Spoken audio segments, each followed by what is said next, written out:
ఓ సీఎంగా పోలీసులతోని సెల్యూట్ కొట్టించుకునుడే గాదు. అదే పోలీసులల్ల ముగ్గురు ఐపీఎస్‌లనే జాబ్‌లకెళ్ళి పీకి పడేసి, జనాలతోని సెల్యూట్ కొట్టించుకుండు విజయ్.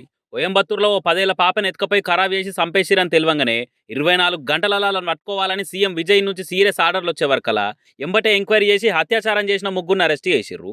ఈ కేసు ముచ్చటేంది, ఏం కథ అని డీటెయిల్స్ చెప్తందుకు Coimbatore west zone IG Ramya Bharathi, ఇంకో ఇద్దరు ఐపీఎస్ ఆఫీసర్‌లొచ్చి విలేకరుల మీటింగ్‌లో కూసున్నారు. ఇక మ్యాటర్ చెప్పే కంటే ముందుగానే ముసి ముసి నవ్వులు నవ్వుకుంటా, గోర్లు గీసుకుంటా ఏదో సంబరం అనిపించే ముచ్చట చెప్పబోతున్నట్టు ఇట్లా కథలు పడ్డది అమ్మగారు. ఇక పక్క పొంటున్నోళ్ళు కూడా అట్లనే కోరస్ కలిపి నవ్వుతుండే వరకలా చూసేటోళ్ళకి కోపం వచ్చి సుర్రుమన్నది. అంత నవ్వొస్తుందా మేడము? అచ్చా!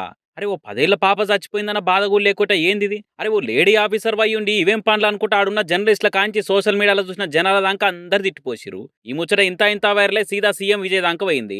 అసలే హోంశాఖ కూడా దళపతి దగ్గరనే ఉండే. ఏ మాత్రం ఆలస్యం చేయకుండా ఎంబటే ఇకిలిచ్చుకుంటా గానొచ్చిన ఇలా ముగ్గురిని సస్పెండ్ చేసి కొలువులకెళ్ళి పీకి పారేసేయరని ఆర్డర్లు వేసిండు. అట్లా చేస్తేనే ఇంకోసారి ఎవరైనా ఇటువంటి పిచ్చి పనులు చేయాలంటే బుద్ధి వస్తుంది. అరే ఓ పాప కేసు ముచ్చట చెప్పేటప్పుడు ఇట్లా ప్రవర్తించుడు పద్ధతేనా అని మస్తు సీరియస్ అయిందట.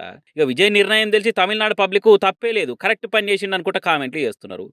నవ్వి నవ్వి నవ్వుల పాలవడం అంటే ఇదే కాదు మరి. సరే ఇసలు ముచ్చట్లు మస్తు ముంగటేసుకుందాం. కానీ మీరు మన ఛానల్ సబ్స్క్రైబ్ చేయరు.